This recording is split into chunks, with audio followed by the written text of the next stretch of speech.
Kembang kang layu sadurunge mekar. Esuk iku sinar srengenge nyorot alon liwat jendela kelas 12 IPS 8. Suara bocah-bocah padha ngguyu, ana sing nyritake film anyar, ana sing ngrungokke musik saka HP. Ing pojokan kelas lungguh laras, cah wadon sing luwih seneng nyimpen swara tinimbang dadi bagian saka keramaian. Tangane nyekel bolpoin, nanging pikirane mlaku adoh menyang Bagus, ketua kelas sing sregep lan tansah nggawa suasana urip ing saben kegiatan. Saben Bagus mlebu kelas karo senyume sing ramah, atine laras dadi ora karuwan. Nanging saben wektu iku uga Nadia, pacare Bagus, cah ayu lan rame sing gampang akrab karo sapa wae.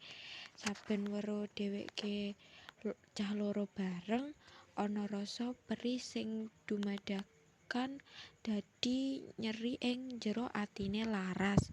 Dina kanca cedheke laras. "Ras, aku ngerti kowe seneng karo Bagus, nanging nek dheweke wis duwe pacar, aja nganti kowe lara dhewe." Laras mesem tipis. "Aku ora bisa meksa rasa iki ilang, Din. Aku mung pengen ndelok dheweke bahagia, senajan ora bareng karo aku."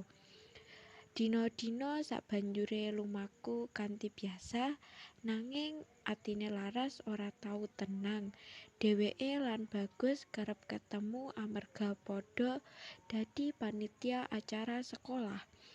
Nalika padha rembugan, laras krasa seneng saben Bagus matur nuwun utawa ngguyu amarga idene. Nanging saben wektu laras ngrasa ana kedekatan, Nadia mesti teka karo senyum sing manis lan nggawa panganan kanggo Bagus. Laras mung bisa ndelok, nahan napas, lan rasa sing ora bisa diungkapke. Sesuke dheweke mlaku bareng karo Dina menyang aula. Nanging pikirane laras isih kelet ning Dimas. Laras ngomong ngalon, mung pancen ora kabeh tresna kudu diwujudke yo, Din. Kadang kudu cukup disimpen. Dina mung iso mesem, ora ngerti cara nguatke laras, amarga tresna pancen ora gampang dibendung. Sore kuwi, nalika kabeh siswa wis bali, laras isih ana ing aula, ngresiki papan sawise acara rampung.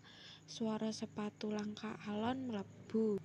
Lan nalika dideleng, jebul Bagus teka karo nyangklung tas ing pundhake. Bagus mesem tipis. "Ras, matur nuwun ya, acara iki sukses amarga bantuan idemu." Laras mesem canggung. "Ah, ora apa-apa, Gus. Aku mung nindakake tugasku." Ana sepi sing ngelantung ing antarane. Angin mlebu saka jendela, nggoyang kertas ing meja. Laras nunduk, ngrasake deg-degan sing wis suwe disimpen. Dheweke banjur narik napas sing jero, lan wani ngomong. Laras ngomong lirih, "Gus, aku ngerti iki ora pantes, nanging aku kudu jujur. Aku seneng karo kowe, wis suwe. Aku ora ngarep balesan, mung pengen ngomong supaya ati iki luwih lega." Bagus kaget, banjur ngomong alon, "Ras, aku ora nyangka. Aku ngurmati kejujuranmu, nanging aku wis janji karo Nadine, aku ora bisa nglarani atine." Laras mesem tipis nahan iluh. "Aku ngerti, Gus. Aku ora nyalahke kowe.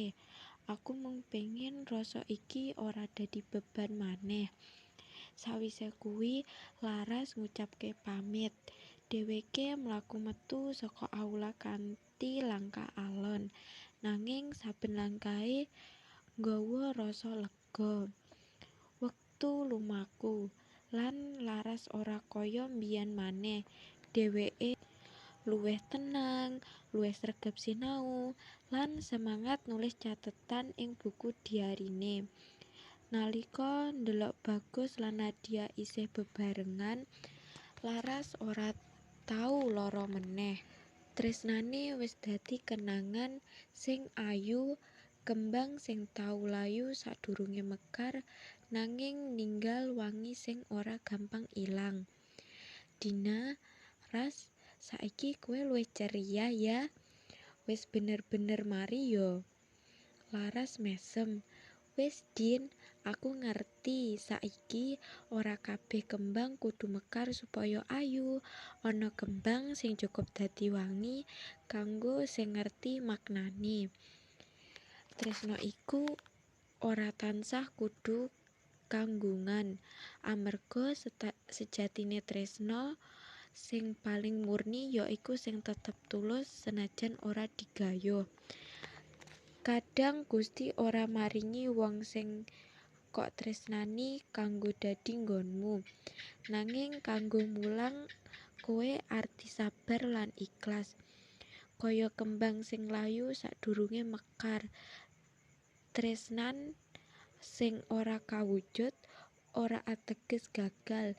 Iku mung cara urip kanggo ngelingake yen ora kabeh rasa kudu dadi nyata.